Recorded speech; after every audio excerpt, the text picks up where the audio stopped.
Il est 20 h à Abidjan. Bonsoir à tous. Voici les titres de l'actualité de ce jeudi 26 avril. À la une ce soir, le mémorial du génocide de Kigali visité par le président Alassane Ouattara. Mémorial qui commémore le génocide rwandais de 1994. Les restes de plus de 250 000 personnes sont enterrés là. De Kigali, on ira aux États-Unis où le ministre des Affaires étrangères participe aux travaux du Conseil de sécurité sur la consolidation de la paix dans les pays qui sortent de crise. Le cas de la Côte d'Ivoire, une réussite en la matière. Et c'est désormais rendez-vous tous les jeudis. Votre dossier politique de ce soir parle du parti unifié en rang serré pour 2020. Qui portera l'étendard du parti unifié RHDP pour 2020 donc? Que dit l'accord? Des interrogations mais aussi des réponses dans ce 20 h. Conférence internationale à Paris, 2 jours de réunion, plus de 72 pays invités pour parler du financement du terrorisme. L'objectif est de frapper les mouvements djihadistes au portefeuille. Et voilà pour les titres. Bienvenue à tous. Je vous propose de commencer par l'entretien que le chef de l'État a eu à Kigali avec son homologue Paul Kagame, par ailleurs président en exercice de l'Union africaine. Le compte-rendu de notre envoyé spécial à Kigali, Viviane Aimé. Comme le président de la République l'avait annoncé à son arrivée mercredi à Kigali, ce jeudi après-midi, il a eu un long échange avec son homologue rwandais Paul Kagame, par ailleurs président en exercice de l'Union africaine, venu lui rendre visite à son lieu de résidence. Les deux chefs d'État se sont entretenus pendant 1h30 sur divers sujets concernant, ainsi que le président de la République l'avait souligné, la paix et la sécurité sur le continent. Et puis le président Alassane Ouattara au mémorial du génocide de Kigali, mémorial qui commémore le génocide rwandais en 1994. Les restes de 250 000 personnes sont enterrés là. Il existe d'ailleurs un centre pour tous ceux qui souhaitent comprendre ces événements de 1994. Nous y reviendrons largement dans nos prochaines éditions. Le ministre des Affaires étrangères, lui, est en ce moment aux États-Unis. Marcel Amontano a participé à un débat au Conseil de sécurité de l'ONU. La rencontre portait sur la consolidation de la paix dans les pays qui sortent de crise. Le cas de la Côte d'Ivoire est une réussite en la matière. Le point avec notre envoyé spécial, Michel Digré. Séance d'information du Conseil de sécurité sur la consolidation et la pérennisation de la paix, l'opération des Nations Unies en Côte d'Ivoire, citée comme un exemple de réussite au cours des débats. Nous pouvons bâtir notre travail sur nos succès. Et je crois que le succès le plus important des temps récents a été le succès en Côte d'Ivoire. La présence de la Côte d'Ivoire aujourd'hui au Conseil de sécurité est un symbole indéniable de ce succès. Pour le ministre des Affaires étrangères de Côte d'Ivoire, l'ONUCI a joué un rôle majeur dans le processus de sortie de crise. Mais il a fallu un engagement efficient de l'État ivoirien pour consolider la paix dans le pays. Pour mon pays, l'État est la clé de voûte des actions de consolidation de la paix et de sa pérennité. Le relèvement spectaculaire de l'économie de la Côte d'Ivoire, au lendemain de la crise post-électorale, a favorisé l'émergence d'un État solide qui a pris toute sa part dans les efforts de normalisation post-crise et de consolidation de la paix. Grâce à la volonté politique clairement affichée du président Alassane Ouattara, l'État de Côte d'Ivoire s'est impliqué financièrement et dans des proportions rarement vues sur le continent dans la mise en œuvre et la réussite du DDR et de la RSS, le renforcement de la cohésion sociale, la réconciliation nationale et la reconstruction post-conflit. Et le ministre Marcel Amontano de donner des pistes de solutions pour la pérennisation de la paix dans les pays qui sortent de crise. L'exemple de mon pays permet à cet effet de poser quelques principes. La consolidation et la pérennisation de la paix étant tributaires de l'état des institutions d'un pays après le conflit, l'action de notre organisation et des autres partenaires devra consister soit à renforcer l'État lorsqu'il existe, soit à le rétablir lorsqu'il s'est effondré. Toute action de la communauté internationale en substitution à l'État restera superficielle et créera un effet d'accoutumance et de dépendance désastreux pour la paix. Pour être efficace sur le terrain, notre organisation doit afficher une grande cohérence et intervenir sous une entité unique. Elle doit pour cela mettre fin à la dispersion de ses ressources et de ses actions constatées dans plusieurs théâtres post-conflit. La Côte d'Ivoire a réaffirmé son soutien au projet de réforme du pilier paix et sécurité initié par le secrétaire général de l'ONU, Antonio Guterres. Marcela Montano a invité les pays développés, les partenaires multilatéraux et le secteur privé à mobiliser les ressources nécessaires pour le financement du fonds d'appui à la consolidation de la paix. Ici à Abidjan, les militaires donnent un peu de leur sang pour sauver des vies. Une initiative du ministre d'État, ministre de la Défense, Ahmed Bakayoko, qui vise à renforcer les liens armées-nation. L'opération va s'étendre à l'ensemble des casernes militaires et légions de gendarmerie du pays. L'étape de la caserne d'Agman avec Abou Sanogo. Sauver des vies en temps de paix. C'est le sens de l'opération Don de sang qui a mobilisé plusieurs unités de la place d'Abidjan et de la gendarmerie nationale au centre principal de santé de la caserne d'Agman. Une opération qui vise à recueillir le maximum de poches de sang. Ce à l'initiative du ministre d'État, ministre de la Défense, Ahmed Bakayoko. Je suis vraiment content de participer au don de sang parce que ça permet de sauver des vies. Nous sommes là aujourd'hui matin avec vraiment toute notre troupe pour participer à cette opération d'envergure. Cette opération bénéficie de la collaboration du Centre national de transfusion sanguine. Aujourd'hui, en matière de santé, le sang a une très grande place. Et là, quand les militaires viennent comme ça à notre secours, ils viennent participer à un acte de santé. Ils viennent aider le ministère de la Santé à sauver les populations. Donc, ils se rapprochent des populations. Et ces actes-là, nous ne pouvons que remercier le ministre de la Défense et les militaires. Une motivation partagée par le ministre d'État, ministre de la Défense Ahmed Bakayoko, qui a pris part à l'opération qui vise à réduire le déficit de poches de sang et à renforcer les liens armées-nation. Notre leitmotiv, c'est de faire en sorte que l'esprit armée-population soit renforcé et que nous puissions inculquer à nos hommes le sens du secours, le sens d'apporter quelque chose aux populations. Et donc aujourd'hui, c'est une opération citoyenne de don de sang. On a un besoin de 240 000 poches à peu près. Il y en a à peu près 160 000. Donc il y a un gap de près de 70 000 poches. Donc cette opération commence aujourd'hui au camp Agban, qui va se poursuivre dans les unités de Boaké, de Korogo, va permettre de combler ces gaps. Et j'invite tous nos compatriotes à participer à ce genre d'opérations qui sont des opérations qui anticipent la santé des uns et des autres. En cas d'urgence, il faut du sang. Et aujourd'hui, moi, je suis très heureux de participer aux côtés de chaque militaire à cette opération pour donner l'exemple. Cette opération s'inscrit dans le cadre des actions civilo-militaires.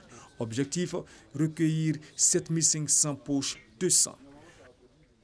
Mieux vaut prévenir que guérir, en tout cas pour éviter les accidents du travail et les maladies professionnelles en Afrique et dans le monde. On met l'accent sur la prévention. C'est d'ailleurs pour cette raison que la campagne Vision Zéro en Afrique est lancée, un projet de l'Association internationale de la sécurité sociale en collaboration avec la Caisse nationale de prévoyance sociale, nous dit Serge Kolia.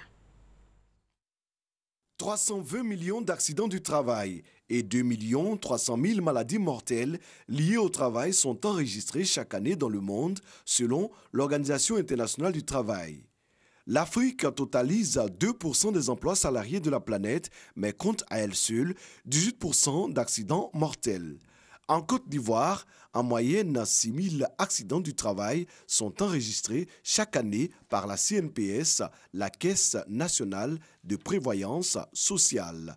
La prise en charge de ces accidents oscille entre 8 et 40 milliards de francs CFA. La campagne mondiale Vision Zéro, initiée par l'AISS, l'Association internationale de la sécurité sociale, et lancée par le ministre de l'Emploi et de la Protection sociale, vise à mettre un terme à cette situation.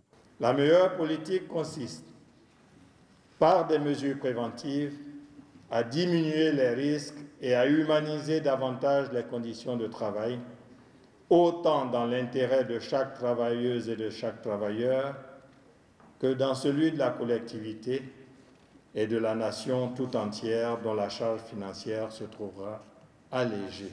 Réduire à néant les accidents du travail et maladies professionnelles à travers une culture de prévention solide dans le monde et particulièrement en Afrique. Afrique, malheureusement, c'est la région avec plus d'accidents par habitant, par travailleur du monde. Et pour ça, il y a des très bonnes raisons d'améliorer la prévention des risques professionnels. Investir dans la prévention pour sauver des vies et protéger le bien-être des individus et des familles, voici tout l'intérêt des assises de la campagne Vision Zéro qui se tiennent à Abidjan. Dans ce 20h également, ce scandale portant sur le dédouanement frauduleux de 2000 véhicules de luxe. Cette affaire fait grand bruit en ce moment même à Abidjan. Plusieurs responsables du guichet unique automobile ont été mis aux arrêts pour nécessité d'enquête. Parmi eux, le directeur général Mamadou Fofana. Retour sur cette affaire qui défraie la chronique, un commentaire de Jean-Jacques Kwameala. Le directeur général du guichet unique automobile et plusieurs proches collaborateurs ont été mis aux arrêts sur instruction du procureur de la République dans la soirée du lundi 23 avril 2018. Ils sont accusés de malversation et de corruption. Le scandale porte aussi environ 2000 véhicules en circulation sur le territoire national qui auraient échappé aux procédures de dédouanement. Un véritable manque à gagner dans les caisses de l'État. L'information a fuité dans les colonnes du journal L'éléphant déchaîné et repris dans plusieurs autres médias. Le procureur de la République que nous avons joint au téléphone a précisé que les enquêtes se poursuivent et le processus suit son cours. Dans une note en date du mercredi 25 avril, le ministère des Transports s'est félicité de l'arrestation des dirigeants de cette structure. Il a par ailleurs précisé que cette opération s'inscrit dans le cadre de la politique d'assainissement engagée par ce département. Et voilà, c'est l'heure de votre rendez-vous de tous les jeudis. Le dossier politique de ce soir est consacré à la question du parti unifié. Si les acteurs membres du RHDP, le Rassemblement des oufouettistes pour la démocratie et la paix, semblent d'accord sur l'idée de sa mise en place, certains points de ce dossier semblent sujets à polémique. Qui portera l'étendard du parti unifié RHDP pour 2020, une fois celui-ci mis en place? Quel changement pour aboutir au choix de ce candidat? Que dit l'accord politique signé par les membres du RHDP? De multiples interrogations. Un dossier signé Herman Guivet.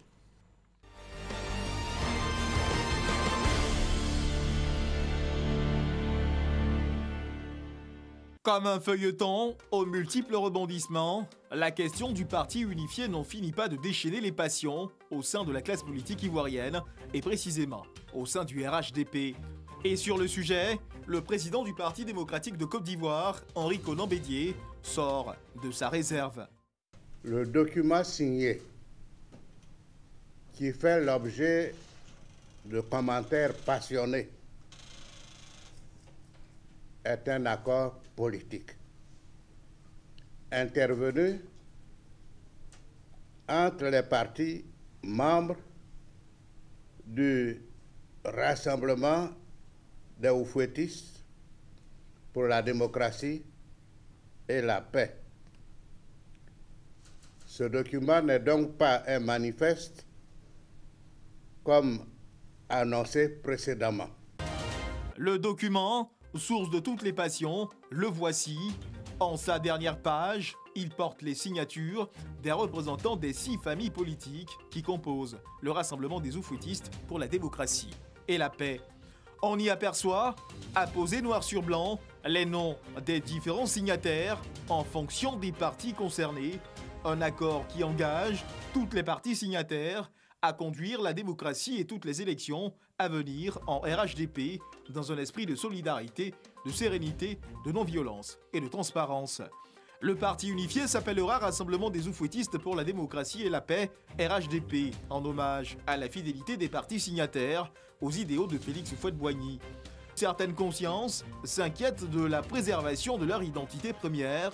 Henri Konan Bédié, lui, rassure. Cet accord politique ne signifie nullement la dissolution du PDCI-RDA, auquel j'ai par ailleurs souhaité longue vie. Il fait ensuite cette annonce. Le PDCI présentera un candidat à l'élection présidentielle de 2020 en souhaitant l'appui de ses alliés compte tenu des sacrifices qu'il a consentis pour les uns en 2010 et 2015. Mais cela est en discussion entre les alliés. Face à une telle annonce, comment réagissent justement ses alliés? Alors qu'il est en visite officielle en France, depuis l'Élysée, Alassane Ouattara, le chef de l'État, se prononce. Notre alliance est solide. Nous faisons des progrès considérables pour la Côte d'Ivoire, des taux de croissance parmi les meilleurs au monde, parce que nous avons cette alliance avec des gens très compétents. Et ce qui nous importe, c'est la stabilité de la Côte d'Ivoire. Et nous continuerons de travailler ensemble, y compris de préparer les élections en 2020. Tout le monde pourra être candidat et le meilleur sera choisi par cette alliance, le RHDP. Les deux personnalités sont bien en phase. Alassane Ouattara et son aîné Henri Konan Bédié regardent dans la même direction. Leurs échanges fréquents et les conclusions qui en découlent en témoignent. Qu'en est-il des 4 autres partis signataires? En déplacement hors du pays, le président de l'UDPCI, Albert Mabry-Touakos, réagit sur les antennes d'une chaîne de radio internationale. Quant aux positions adoptées par le président du PDCI RDA, Henri Konan Bédié. C'est des sentiments légitimes qu'il a exprimés. Chacun de nous doit exprimer ses sentiments. Ce que je sais aujourd'hui, c'est que nous sommes bien ensemble. Évidemment, il y a des ressentiments que les uns peuvent éprouver. Et avec le dialogue, nous trouverons des solutions. À la question de savoir si 2020 consacrerait le tour du PDCI, Albert Mabry-Touakos répond. Mais pourquoi vous pensez que moi je dois affirmer que c'est le tour du PDCI? Moi j'affirme aussi que c'est le tour de l'UDPCI. À qui le tour? Évidemment, la réponse peut se trouver dans le dialogue. Mais ceci dit, chaque parti doit se prononcer de manière claire sur le parti unifié, sur les propositions du dispositif de transition et puis éventuellement sur le mécanisme de désignation du candidat pour 2020 si nous parvenons à avoir un candidat commun. Pour le président de l'UDPCI, Albert Mabry-Touakos, l'heure n'est donc pas aux conclusions hâtives. Seul le dialogue entre les différentes parties signataires de l'accord politique livrera son verdict final. Pour le compte du mouvement des forces d'avenir, Siaka Ouattara, signataire de l'accord politique, ne manque pas de se prononcer sur la question du parti unifié, tel que abordé par le président Bédié face à la presse. Le président Bédié a fait un discours d'ouverture parce que dans son discours, il a dit que le candidat sortira du RHDP. Je fais confiance à ces deux leaders, à tous les présidents des partis membres du RHDP. Ensemble, le moment venu, nous allons trouver le candidat qui fera le bonheur des populations ivoiriennes. Le MFA est prêt pour la mise en place du parti unifié. Direction le Parti ivoirien des travailleurs. En pleine séance de préparation de son congrès, le président du parti, Seka Joseph, nous reçoit. Le président Bédié, qui est le président du PDCI, c'est normal qu'il propose aux autres que le candidat du RHDP soit issu des rangs du PDCI. Mais le moment n'est pas encore arrivé pour faire ce choix. Parce que même si les partis membres du RHDP devaient choisir un candidat issus des rangs du PDCI, ceci devrait se faire à travers des concertations, des échanges pour obtenir l'adhésion de tous les partis membres du RHDP autour du nom du candidat que le PDCI proposerait. Le PIT, à l'instar des autres partis politiques, va bientôt entrer en congrès, plus précisément le dimanche 29 avril, pour analyser et endosser les textes fondateurs du parti unifié, à savoir les statuts et le règlement intérieur. Nous avons tenté d'entrer en contact avec Soro Brahima, président de l'IPCI. Tentative infructueuse, l'homme est en déplacement et difficile à joindre. D'un point de vue général, les différents acteurs signataires de l'accord politique épousent l'esprit du discours prononcé par le président Henri Konan Bédié face à la presse. Si tout ce que j'ai dit est entendu par tous ceux qui m'ont écouté, cela éviterait bien les commentaires passionnés qui ont lieu actuellement. Cela donnerait la tranquillité d'esprit à tous nos militants pour qu'ils ne s'imaginent pas quoi que ce soit. Il appartient aux différents partis signataires de cet accord politique d'accorder leur violon sur certaines questions importantes pour leurs militants, un consensus pour définir la suite des événements dans un intervalle ouvert le 18 mai 2005 et prolongé à plus 2020. Parti unifié en rang serré pour 2020, votre dossier politique de 8 minutes signé Herman Guivet. On va directement au Qatar. Une délégation ivoirienne veut mieux comprendre les mécanismes et actions qui sont menés dans ce pays en faveur des jeunes. Délégation conduite par le ministre de la Promotion de la Jeunesse, de l'Emploi des Jeunes et du Service civique. Envoyé spécial Walter Amadou Ouattara. Doha, capitale du Qatar, est une ville de rêve qui accueille la délégation ivoirienne composée de Sidi Temoko Touré, son Excellence Vamoussa Touré et Dr Tompier Jean, respectivement ministre de la Promotion de la Jeunesse, de l'Emploi des Jeunes et du Service civique, ambassadeur de Côte d'Ivoire en Arabie Saoudite et conseiller technique au ministère plus haut cité. Cette délégation est venue s'imprégner de l'expérience qatarienne en matière d'encadrement, d'information et d'orientation des jeunes. Reçu d'abord au ministère du Développement administratif, du Travail et des Affaires sociales de ce pays par le premier responsable des lieux, le ministre qatarien a expliqué le mode de fonctionnement du centre d'accueil et d'orientation des sans-emploi. 3 propositions sont faites aux postulants selon son profil jusqu'à ce qu'il décide de faire son choix. Ce centre est ouvert à tout demandeur d'emploi, quel que soit son niveau d'études. Cap est mis sur le ministère de la Culture et des Sports, un entretien tenu à huis clos où les deux ministres ont longtemps échangé dans l'esprit de ce voyage de travail. Cette journée de labeur du ministre Sidi Touré s'est achevée dans les locaux d'un centre hospitalier dédié aux sportifs. Une visite guidée, puis des contacts ont été tissés pour son collègue chargé des sports du gouvernement ivoirien. Mais avant, la délégation ivoirienne a fait escale au Fonds du Qatar pour le développement. Ce fonds vise le développement économique à travers les aides adaptées pour l'autonomisation des populations, entre autres par la promotion de l'éducation, des soins de santé, des services sociaux, des infrastructures. Le Fonds du Qatar est aussi engagé dans des partenariats internationaux. En ce qui concerne la Côte d'Ivoire, le directeur des projets a annoncé sa motivation de faire de nouvelles actions inclusives en faveur des jeunes et des femmes.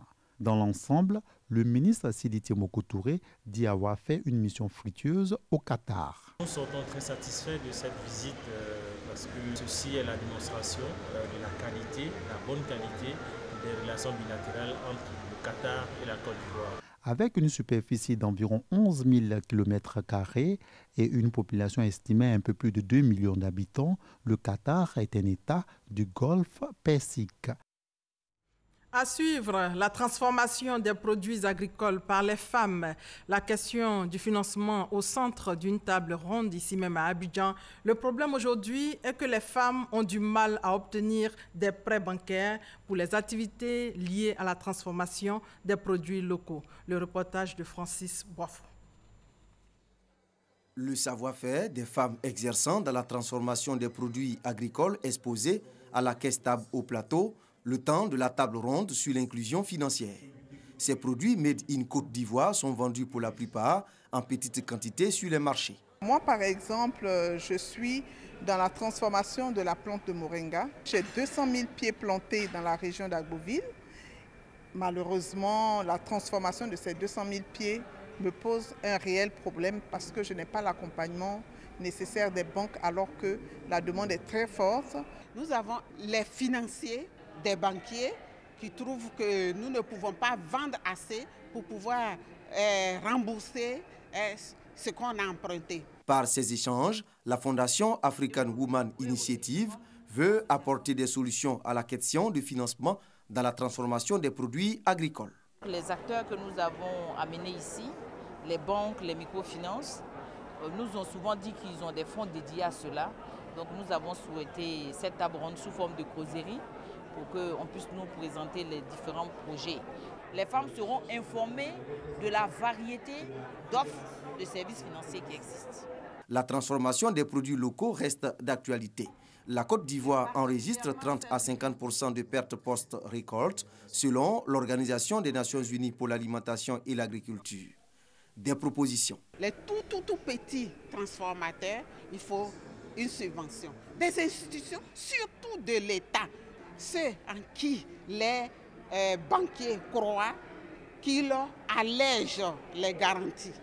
Parfois, les garanties font blocage. Autant d'idées qui pourraient booster le taux de transformation de l'ensemble des produits agricoles. Par exemple, porter le taux du cacao de 31% actuellement à 50% en 2020.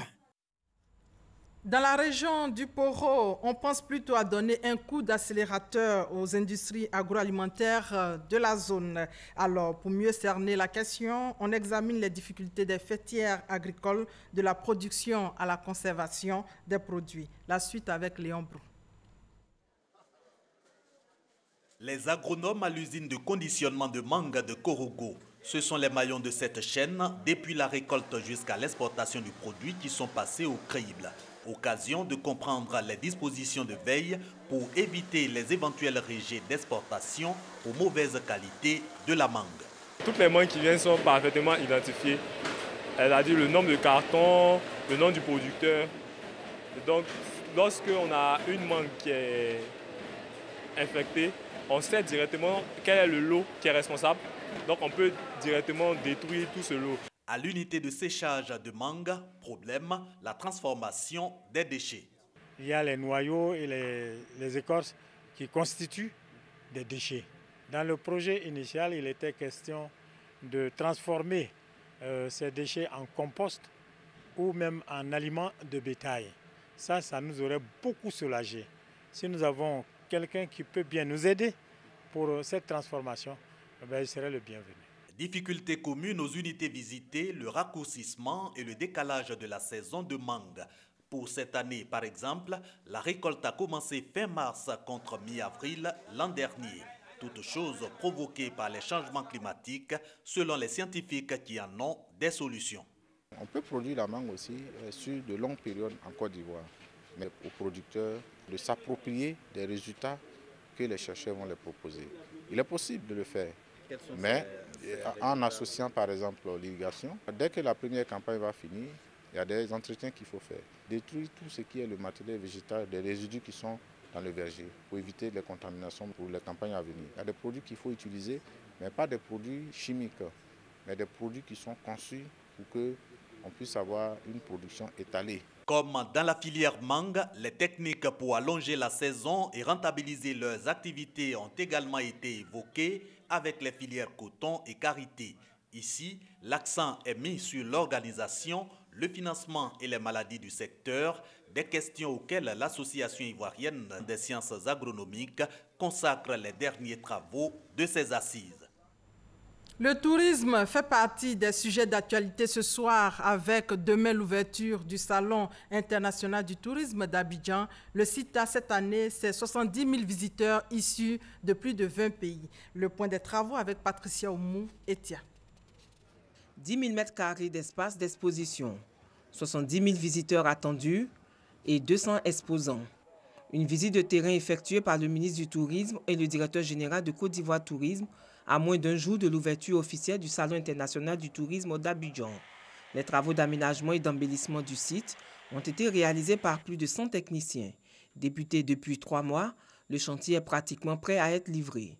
On a déployé 2 chapiteaux de 4200 m² et un chapiteau de 1000 m de 600 m² et un chapiteau de 450 m², plus des gardens. La nouvelle, cette année, par derrière, on a un autre chapiteau de 1500 m², ce qui n'a pas été fait l'année passée. Quelques exposants sont également présents pour suivre les préparatifs de leur stand, à l'instar d'Alphonse, venu de la région du Poro. Nous sommes venus exposer au CITA. Nous avons déjà pris nos stands, c'est le stand 76. Nous allons venir montrer la puissance de l'agriculture et du tourisme qui revêt la région de Poro. Une visite technique appréciée par le ministre après avoir fait le tour du propriétaire. Nous sommes satisfaits de ce que nous voyons et que par conséquent nous pouvons affirmer sans risque de nous tromper que les Ivoiriens auront droit à un salon en grandeur nature qui fait la fierté de la Côte d'Ivoire et qui, de notre point de vue, dénote de l'état d'esprit du gouvernement et partant des entités telles que Côte d'Ivoire Tourisme qui officie en qualité de commissariat avec à sa tête le directeur général. De mon point de vue, ce travail est un travail excellent. Pour cette 8e édition du Salon international du tourisme d'Abidjan, plusieurs innovations sont attendues avec les nouvelles technologies au service du tourisme. Dernier titre, dernier élément de ce soir, c'est comment assécher le terrorisme à la racine. C'est le thème de la conférence Pas d'argent pour le terrorisme qui s'est achevée ce soir à Paris avec une intervention d'Emmanuel Macron. Le président français a souligné que le terrorisme est aujourd'hui un défi mondial. Il a invité les 72 pays présents à mieux coopérer pour priver les mouvements djihadistes de fonds et de moyens d'opérer. Et voilà, c'est la fin de ce 20h. Merci de votre fidélité. Excellente soirée à tous.